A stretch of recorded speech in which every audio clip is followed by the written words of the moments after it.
Sementara itu, membangun kesadaran dan jaga keselamatan dalam berlalu lintas, Satuan Lalu Lintas Polres Buleleng melaksanakan kampanye keselamatan berlalu lintas sejak dini. Hal ini dilakukan untuk mencegah angka kecelakaan lalu lintas di Buleleng.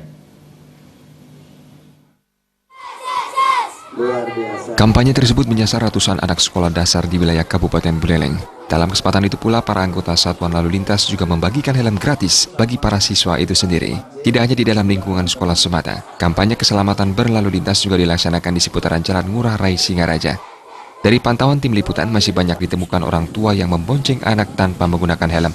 Orang tua sendiri belum menyadari pentingnya penggunaan helm untuk anak yang diajak berkendara. Kanit Dikiasa Satlantas Polres Buleleng, Ibtu Nengah Kendrawati mengungkapkan, pemberian pengetahuan sejak usia dini tentang pentingnya penggunaan helm saat menggunakan sepeda motor di jalan raya dipandang sangat efektif untuk menekan pelanggaran berlalu lintas dan kecelakaan yang berdampak pada cedera kepala yang fatal.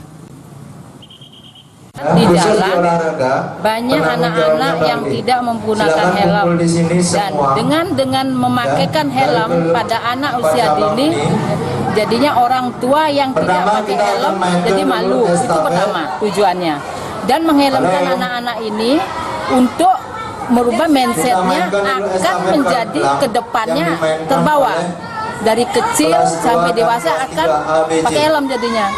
Dan secara tidak langsung membuat malu kepada orang dewasa yang tidak menggunakan helm.